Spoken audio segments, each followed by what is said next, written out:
ఇది దేవాలయాల్లో కావచ్చు, మస్జిదుల్లో కావచ్చు, లేదంటే చర్చెస్లో కావచ్చు, లేదంటే అడ్మినిస్ట్రేటివ్ బిల్డింగ్స్లో కావచ్చు, ఎక్కడైనా సరే పచ్చదనం పెరగాలని మనం కోరుకుంటే తప్ప, ఎందుకంటే ఎండ మలమలలాడే ఎండ వచ్చినప్పుడే పచ్చదనం తాలూకు నీడ తాలూకు విలువ తెలుస్తుంది.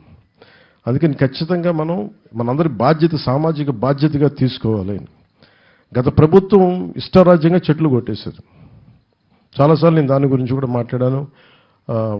ముఖ్యమంత్రి గారు కూడా దాన్ని చాలా సందర్భాల్లో ప్రస్తావించారు. కోనసీమలో ఒక మాట చెప్తారు, ఒక కొడుకు ఒక ఒక చెట్టు పెద్ద కొడుకుతో సమానం, ముఖ్యంగా కొబ్బరి చెట్టుని పెద్ద కొడుకుతో సమానం అంటారు.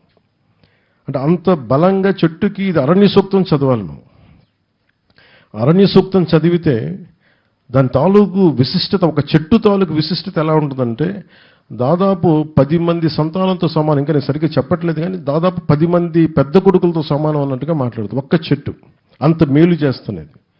అలాంటి చెట్టుని పరిరక్షించుకోవాల్సిన మన బాధ్యత. దానికి రకరకాల విధి విధానాలు ఉన్నాయి. వర్షాకాలంలో మనం జూన్ జూలైలో ప్రారంభించడం, నవంబర్ దాకా వెళ్ళటం.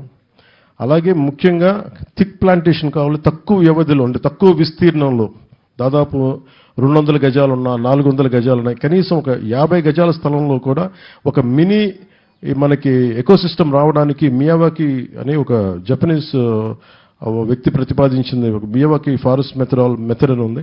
దాన్ని అది మీకు చదివితే అవైలబిలిటీలో ఉంటుంది. మేము అటవీ శాఖ నుంచి కూడా మేము దాని గురించి ప్రత్యేకంగా, ఉద్యాన శాఖ నుంచి కూడా ప్రత్యేకించి దాని మీద ఇన్ఫర్మేషన్ రిలీజ్ చేస్తాం. దానివల్ల ఏంటంటే చాలా తొందరగా అడవి పెరుగుతుంది. అంటే సరిగ్గా కరెక్ట్ చెప్పిన 3 సంవత్సరాల్లో 5 సంవత్సరాల్లో ఆల్మోస్ట్ మనకి ఒక మినీ ఫారెస్ట్ వచ్చేస్తుంది చాలా తక్కువ విస్తీర్ణంలో. అలాంటివన్నీ మీకు దయచేసి భవిష్యత్తులో తెలియజేసుకుంటూ